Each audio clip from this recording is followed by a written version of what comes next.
Hello everyone, GoldenNova here. Supreme Darkness is only a few weeks away, and that means it's time for our patented core set release roundup. That means we'll be covering all the legacy support released in this pack that's already gotten a video to help keep you up to date. We've got everything from Arcana Force to Tenyi, but no evil hero. That got its own video, like the special little boys and girls that they are.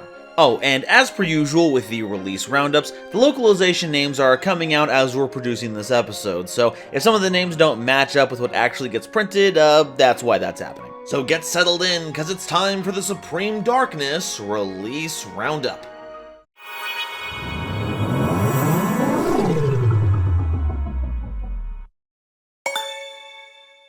Today's episode is brought to you by my lovely patrons, as well as the wonderful people over at Dragon Shield. Get the sleeves as strong as dragon scales and save 5% on your order by using coupon code GoldenNova at checkout. Part 1. Arcana Force. Look, I'm just as annoyed that they keep trying to make GoldenNovaYugioh work as you are. Unless you actually are Sartorius Kumar and can somehow manipulate fate into giving you all the right coin tosses, you aren't really accomplishing anything with this deck, except for some very specialized FTKs which are more possible now than ever. I don't understand the dev team, like, at all. Arcana Force 5, the Hierophant, hey, take a look, I pronounced it 5 this time to shake things up a little bit, is a level 4 light fairy monster with 1500 attack and defense, and you can discard this card to make your opponent unable to activate cards or effects whenever Arcana Force monsters are summoned to your field for the rest of the turn. And if summoned, you toss a coin. If you get heads, you special summon a level 4 or lower Arcana Force monster from your deck, whose name is different from all the monsters you control and in your grave. If you get tails, you special summon an Arcana Force monster of any level from your deck to your opponent's field. Wow, we're off to a great start here. Most of Arcana Force's firepower lies in their higher leveled monsters, but you have to sink a lot of resources into actually getting them onto the field, which is pretty much the only thing that's been stopping the World Turbo from being a viable strategy. With the Hierophant's help though, you can swarm the field with Arcana Force monsters easily when you flip heads, or if you just summon it with Light Barrier active to ensure you get that effect, but it's not strictly detrimental if you get the Tails effect, as even having extra Arcana Force monsters on the other side of the board can still be useful, and you'll see why in just a bit. And while we won't get to choose the effect our gifted monster has, even under Light Barrier, we can still do a lot of goofy stuff when they do flip tails. For instance, we can give them the Magician, then you can play a spell card to gain 500 life points and win in time. Giving them the Empress will force them to discard whenever you normal summon, and we have ways to get at least a couple of those in a single turn. And the Chariot will simply move back over to your side of the field. And hey, if any of those monsters flip heads, they're basically just vanillas outside the mirror match. Not to mention that by giving them a monster,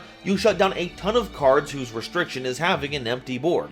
Impermanence, Lightning Storm, Evenly Matched, and all the rest. But we can't keep ignoring the JoJo reference in the Steamroller. Yes, you can give your opponent the world, then find a way to put it back on your side of the field to functionally FTK your opponent with its heads effect. You know, if you're into that kind of thing. But arguably, the best monster to give them is the Fool. It doesn't matter which way the coin lands in that instance, since the important part is that your opponent can't put it in defense position without an effect, and it can be destroyed by battle. Effects that are not predicated by the coin toss effect. So as long as they can't get rid of the Fool, you can ignore the rest of your opponent's front row and tear their life points apart by making all of your monsters gang up on it. To say nothing of the discard effect that insulates the on-summon effects of all your Arcana Force monsters, including other copies of the Hierophant, because none of this card's effects are once per turn. Overall, this card represents something miraculous, a low-leveled Arcana Force monster that's actually playable. And considering what a Hierophant is, it's only natural that this monster ended up being the one that solved that mystery. Arcana Force 19, the Sun, is a level 7 light fairy monster with 2900 attack and defense, and if there's a card with a coin tossing effect anywhere on the field, you can special summon this card from your hand, and if it's summoned, you toss a coin.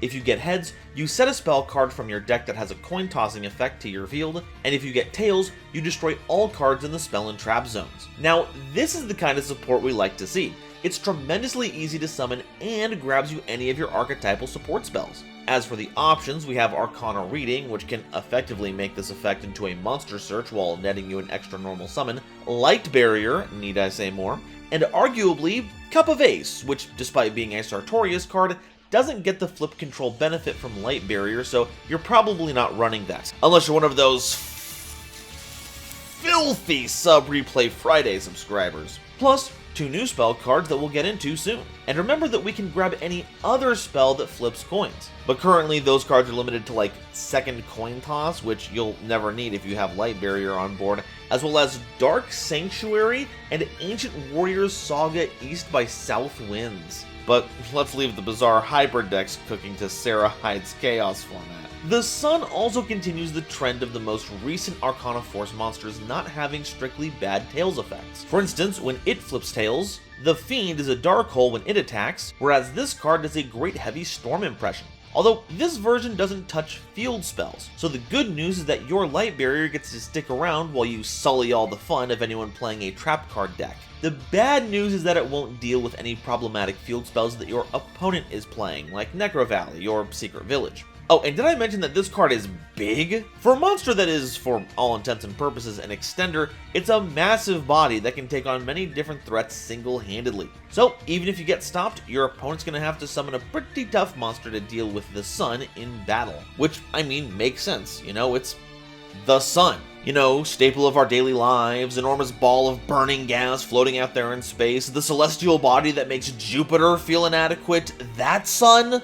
It's not exactly an easy hurdle to get over. Arcana Force EX, the Chaos Ruler, is a level 10 Light Fairy Fusion monster with 3300 attack and a defense, requiring 3 Arcana Force monsters with different names as material. And it must first be special summoned from your extra deck by sending the above material from either field to the grave, not unlike how Chimera Tech Fortress Dragon operates. If it's special summoned, you toss a coin, and if you get heads, you special summon a level 10 Arcana Force monster from your hand or deck, ignoring the summoning conditions. So that'll be either the Light Ruler or the Dark Ruler.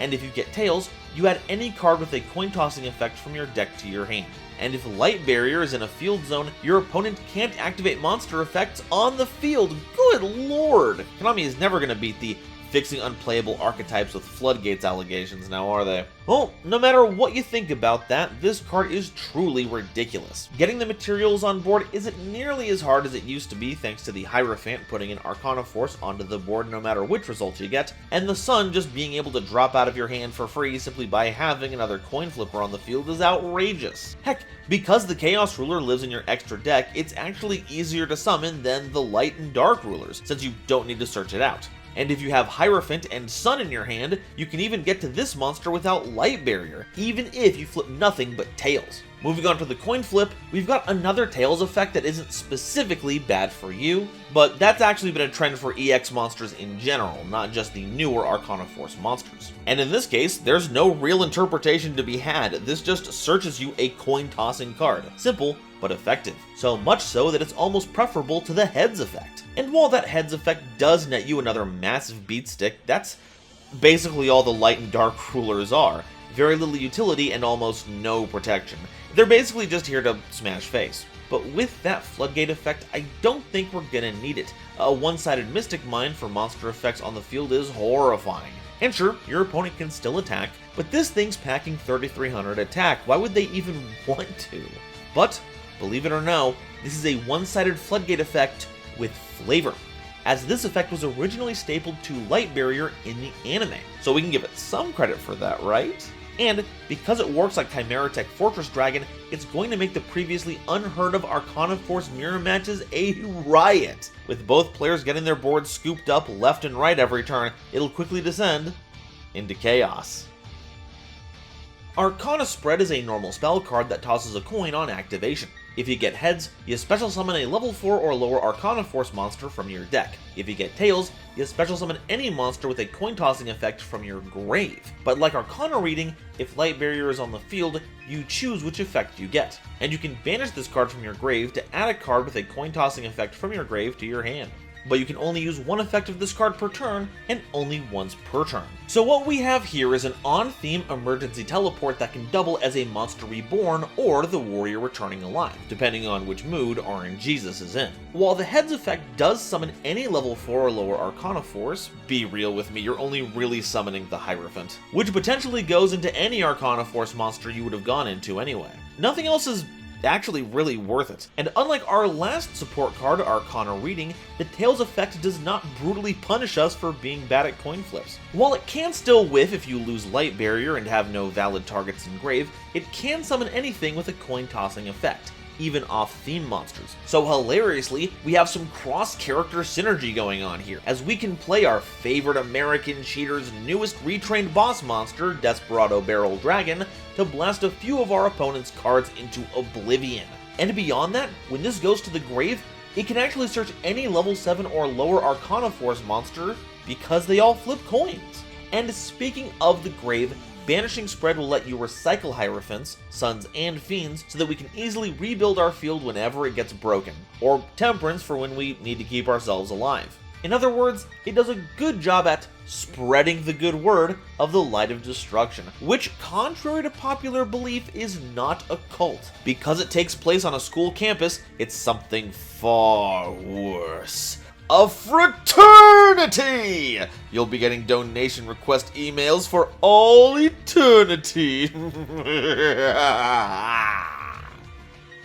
The Wave of Light is a continuous spell that, once per turn during your standby phase, if Light Barrier is not in your field zone, has you tossing a coin. And just like Light Barrier, if you get Tails, all the following effects of this card are negated until your next standby phase. While on the field and with an active effect, fairy monsters you control gain 300 attack and defense, and you can discard a card to add 2 Arcana Force monsters with different names from your deck to your hand, but you can't special summon monsters for the rest of the turn except Arcana Force monsters. So we may not have the full benefits of this card depending on the coin toss, but the good news is that on the turn you play it, you don't have to worry about tossing a coin.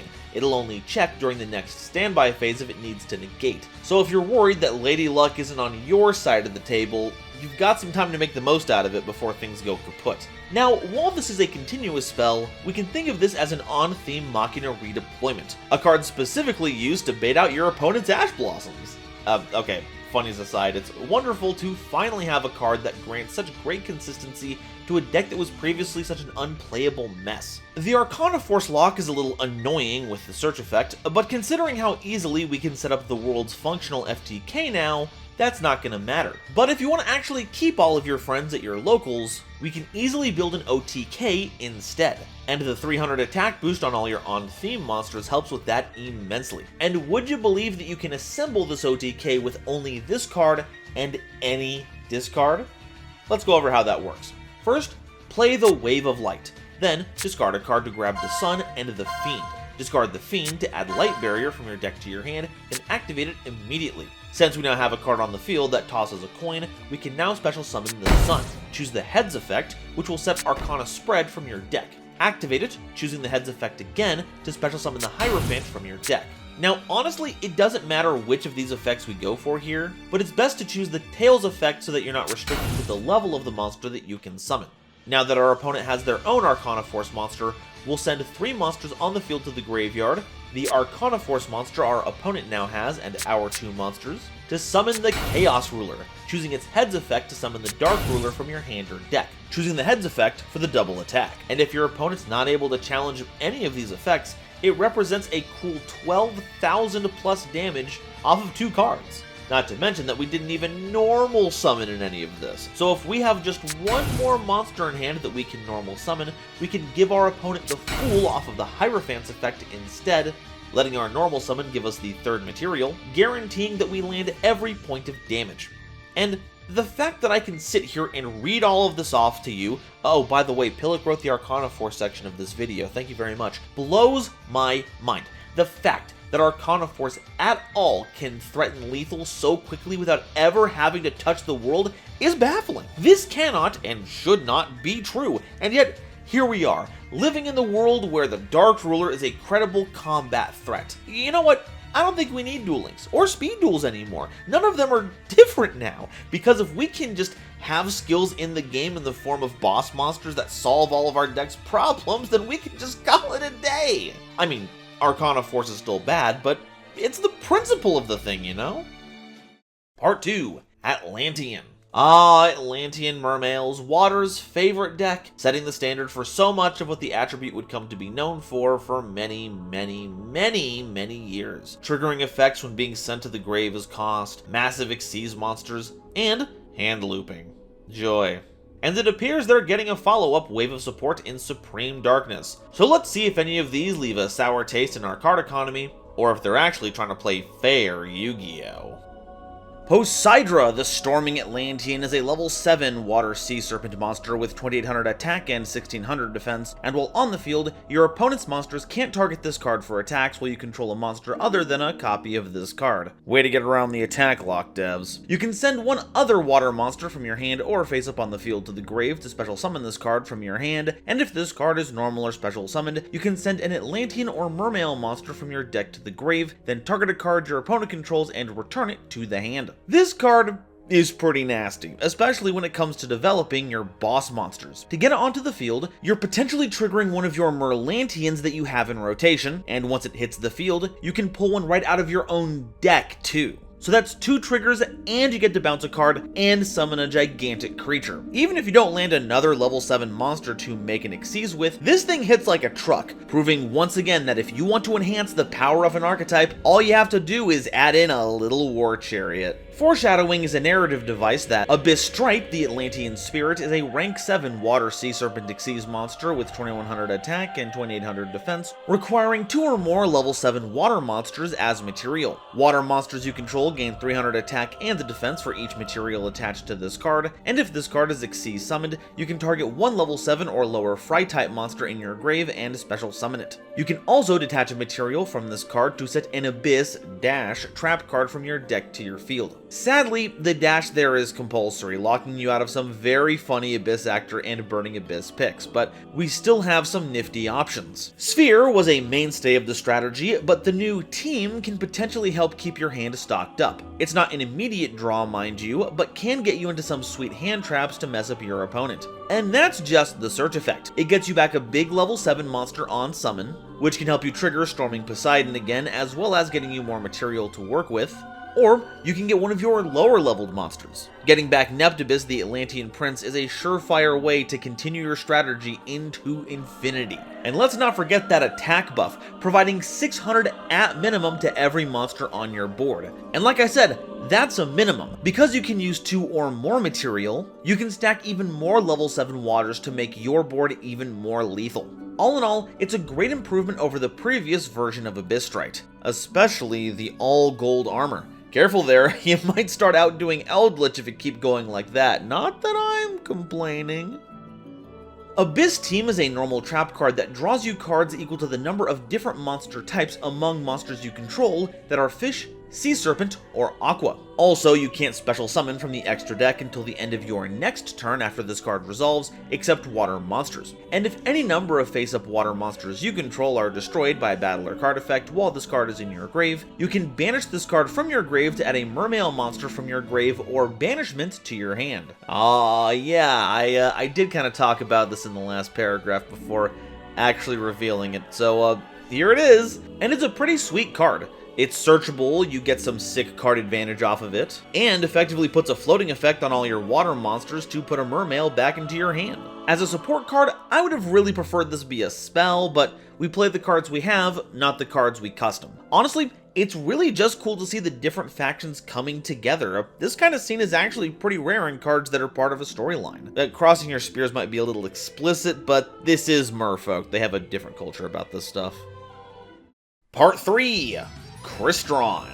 It has been 4 years since Metal Foes got their post-Calamity update, and now we get to see that Crystrons do absolutely nothing with it. God, is it going to be 2029 before we get that Zodiac support? Are they just going to do absolutely nothing? Are we ever going to get that Zephyra Metaltron lore drop? Being a Draco Slayer fan is like scavenging for crumbs, I swear.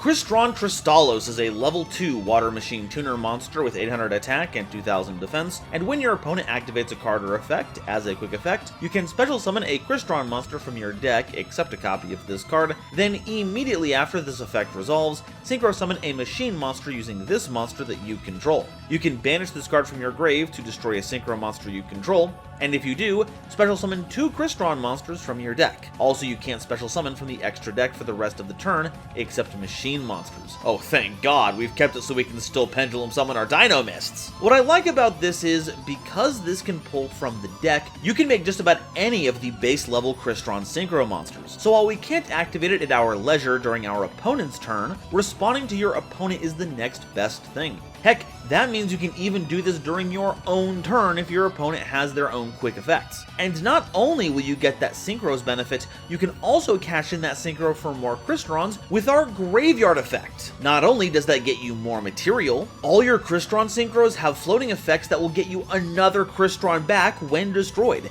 giving you everything you need for your higher end boss monsters. This tuner honestly slaps and does a lot to solve the speed issues of the theme, pulling a bunch of material out of the deck and giving you access to your Crystrons with grave effects. Truly, it has embraced the inner power of the meme grab hand. Crystron Sulfidol is a level 5 water machine monster with 1900 attack and 2250 defense, a stat line that is apparently the combined total of both Sulfefnir and Barastos, that's cut in half, which is why we have that weird 50 in the defense, and if this card is in your hand or grave, you can target a Crystron card you control and destroy it. And if you do, special summon this card. Also, you can't special summon from the extra deck for the rest of the turn, except machine monsters. If this card is normal or special summoned, you can send up to 2 Crystron cards with different names from your deck to the grave, except a copy of this card. Now, this card is a blast. It's probably the best card to summon off of Tristalos to make a synchro, and while there aren't any good level 7 synchro monsters you can go into at present, the next card is a monster that does basically everything we want and fits the level 7 bill. From there, you can pop the synchro with Triss like normal, getting you 2 monsters plus whatever you float off of the synchro. Then, you can pop any of those monsters to summon Sulfidol, filling your grave with even more cards and giving you a lot more levels to work with. This card puts in a ridiculous amount of work in and out of that specific combo, continuing the trend of blowing stuff up for value. But despite all the advancements in synchro technology, you just can't get that smell out. Turns out, you can put the dragon into the dragon-shaped mech, but you cannot get the sulfur smell out of the mech. Seriously, get a little car scent thing on there or something. Ugh. Crystron Eloskeletus is a level 7 water machine synchro monster with 2600 attack and 2100 defense, requiring generic material. While on the field, monsters your opponent controls lose 500 attack and defense, and if this card is synchro summoned, you can add a Crystron card from your grave or banishment to your hand. And if this synchro summoned card is destroyed by a battle or card effect, you can special summon a Crystron monster from your grave or banishment. This is the card you want to be summoning with Tristalos and Sulfidol, because this just ramps into infinity. You can put Sulfidol into your hand if you have no other options, but it can grab any Crystron card from your grave or banishment, so you can get a lot of mileage out of basically every card in your roster. Then, you pop it with Triss to get 2 Crystrons from your deck, using the float from Elec to bring back the banished Triss. And from there, you can sync up to your heart's content. With Triss being a level 2 tuner, you replace one of your summons with the Sulfidol in your hand, and that's 7 levels. So, if you summon out Citri as one of your Triss summons, that's 2 tuners and a non-tuner, giving you 9 levels. So get ready for Quarian Gandrix Gaming!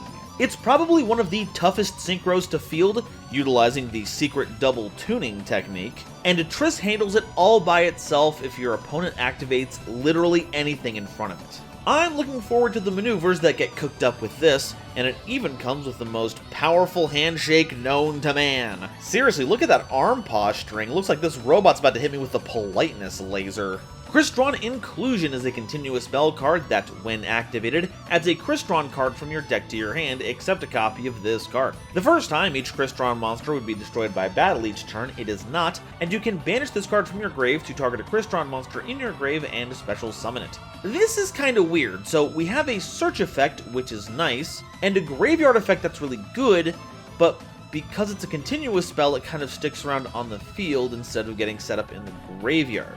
So without any immediate function, I have to imagine that it's meant to work with our 2 level 5 monsters, Solfafnir and Solfadol.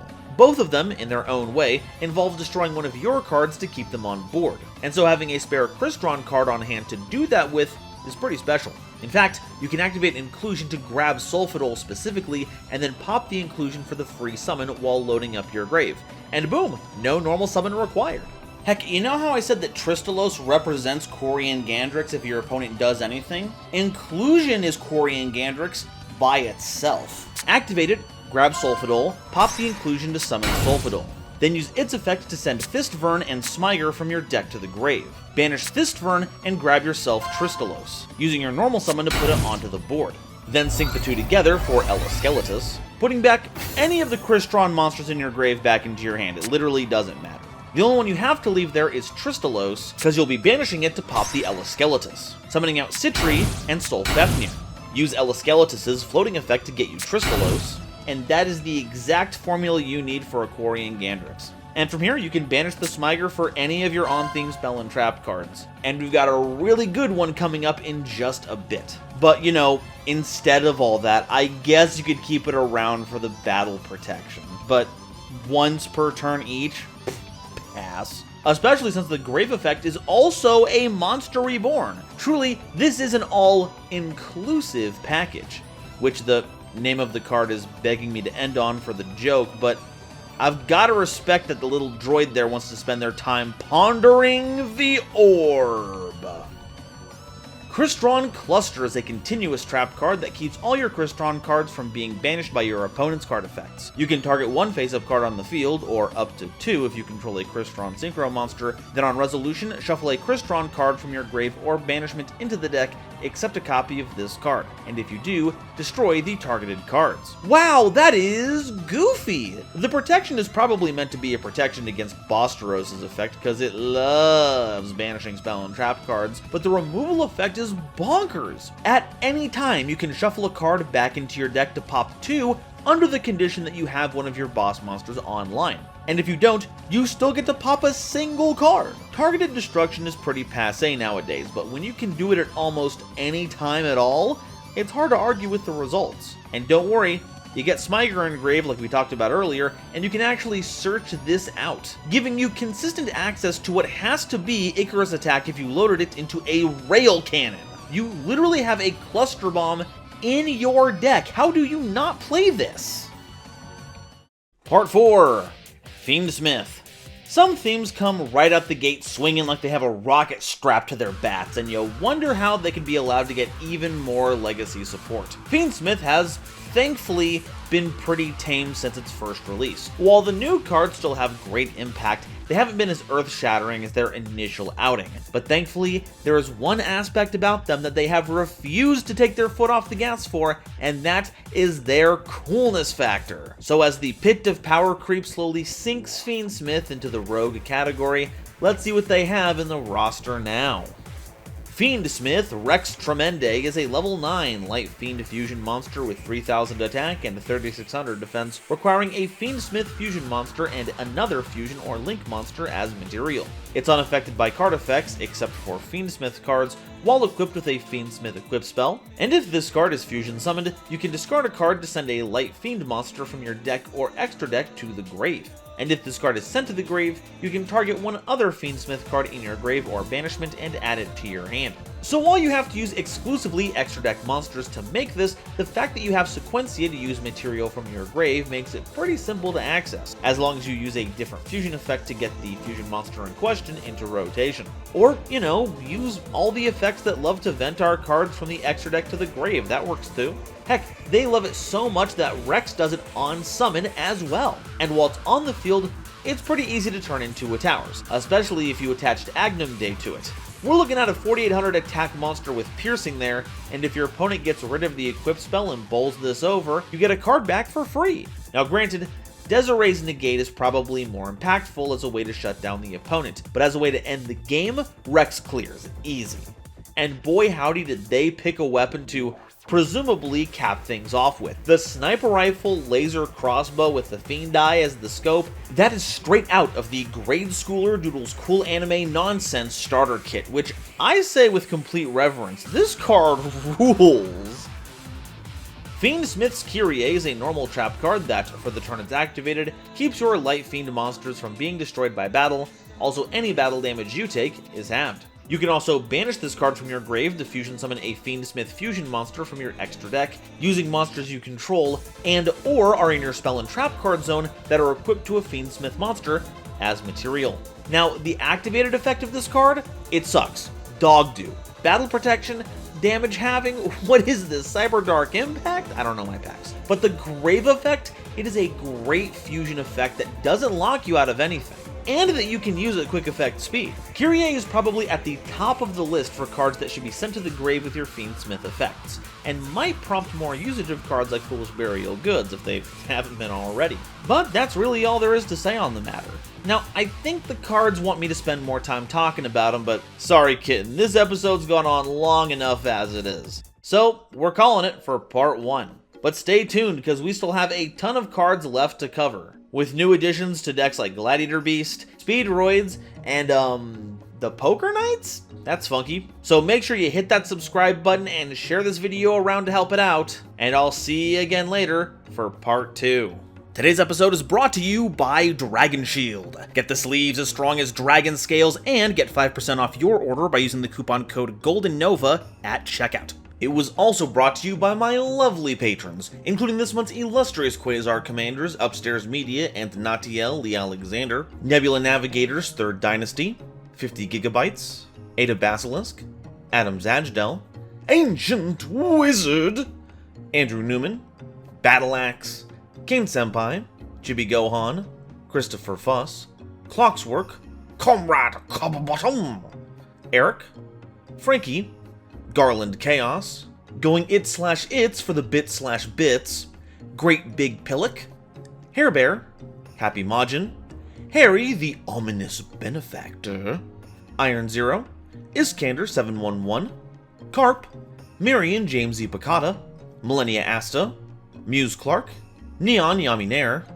Orozco 09096, Panther J, Pat Poos, Rank 10 Trains, Rebel King Lucifer, Red Eyes Jackalow, RJ the Jank Monarch, The Critic of Innocence, Thievery Coast and the Wizard Moose, Cosmic Crusaders Animasta, Baron Von Titty Sprinkles, Beelzephyr, Fish, Beluga Master, Blitzwolf, Caesar M, Chaz Ghost, Dr. Reaper RIP, Eva Padilla, Hike Boyagian, Herbal D, Ignis Heat the True Draco Slayer, Inblink, Kale the Dragon, Lobomaru 02, Manga Pages, Matt Simmons, McSpoofy, Mike, Nitromo, Not Al Gore, Nyx, Obsidian, Rainer Leong, Rhyme Kairos, Shizuki Nijimura, Sir Knight JCB, Sophie, apparently, Stephen Williamson, The Legendary Raven, The Phantom Knights of Shitted Pants, The Gene, Tiger X2476, Weasel King of Weaseltown, and Zaldreka, as well as the wonderful Starlight Explorers you see on screen now.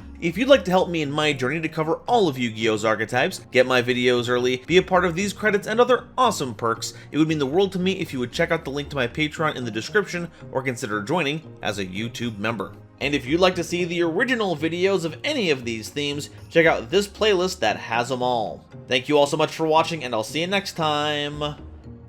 Bye-bye. Crystron well, this will be terrible. I keep looking at it being all like, oh, Crystron Alestral. Use Elaskeleta's flip. Oh no, that's terrible. Use Elaskeleta's. Oh, no, why did they do that to me? Use Elaskeleta's. No. Use Elaskeleta's floating effect to get you Tristalos. I hope that worked out. God, Lee, that was horrible.